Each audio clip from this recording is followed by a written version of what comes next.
अंबरनाथमध्ये भाजपनं आज पालिकेवर विशाल मोर्चा काढला। अंबरनाथकरांच्या समस्या 1 महिन्यात सोडवा, अन्यथा पालिकेला टाळं ठोकू, असा इशारा यावेळी भाजपचे प्रदेश सचिव गुलाबराव करंजुले पाटील यांनी दिला आहे। अंबरनाथच्या छत्रपती शिवाजी महाराज चौकापासून अंबरनाथ पालिकेवर हा मोर्चा काढण्यात आला। पालिकेच्या आवारात हा मोर्चा येताच मुख्याधिकाऱ्यांचा प्रतिकात्मक पुतळा आणत त्याला जोडे मारण्यात आले। यानंतर पालिकेच्या आत येऊन मुख्याधिकारी उपस्थित नसल्यानं भाजपा पदाधिकाऱ्यांनी पॅसेजमध्येच ठिय्या आंदोलन केलं। यावेळी चर्चा करण्यासाठी आलेल्या उपमुख्याधिकाऱ्यांवर भाजपा कार्यकर्त्यांनी खोट्या नोटा फेकत निषेध केला। अंबरनाथ पालिकेत मोठा गोलमाल सुरू असून काम न करता खोटी बिलं काढली जात आहेत। कार्यकर्ते समस्या सोडवण्यासाठी पालिकेत हेलपाटे मारतात, पण काम होत नाही। शहरातल्या सार्वजनिक शौचालयांची अवस्था बिकट असून मुख्याधिकाऱ्यांनी हे शौचालय वापरून दाखवल्यास 1 लाख रुपये देऊ, असं आव्हान गुलाबराव करंजुले पाटील यांनी दिले। शहरातलं भाजी मार्केट 1972 साली उभारलं असून त्याची इमारत जीर्ण होऊनही पुनर्विकास होत नाही। डांबरीकरण केलेल्या रस्त्यांना 4 महिन्यात खड्डे पडतायत। ही परिस्थिती 1 महिन्यात बदलली नाही तर पालिकेला टाळं ठोकू, असा इशारा यावेळी करंजुले पाटील यांनी दिला।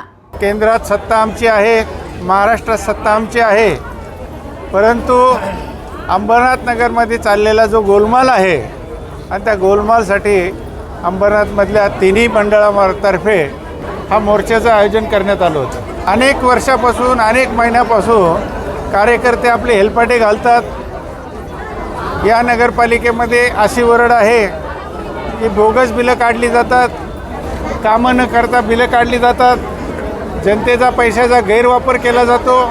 अतिशय घाणेरड्या पद्धतीने शौचालय आहेत, करोडो रुपये खर्च केले जातात, पण त्याचा जो फायदा सर्वसामान्य नागरिकाला मिळाला पाहिजे तो मिळत नाही। मी सांगतो मुख्याधिकारी साहेबांनी, मी सांगतो ते शौचालय 1 दिवस वापरावं, मी त्यांना 1 लाख रुपये देईल।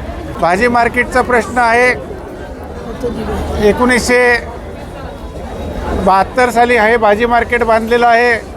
साधारणतः 30 ते 35 वर्षामध्ये इमारत ही जीर्ण होती, परंतु आजपर्यंत जवळजवळ 55 वर्ष होऊनसुद्धा ह्या भाजी मार्केटचं पुनर्निर्मिती झालेली नाही। रस्त्यांचा प्रश्न आहे, रस्ते 4 महिन्यापूर्वी डांबरीकरण केलं, आता तिथं खड्डे पडलेत। जर 1 महिना त्यांनी कामं नाही केली तर अभिजित करंजुले यांनी सांगितल्याप्रमाणे या नगरपालिकेला टाळा ठोकू आणि परत या नगरपालिकेत सीओ दिसणार नाही अशी व्यवस्था आम्ही करू।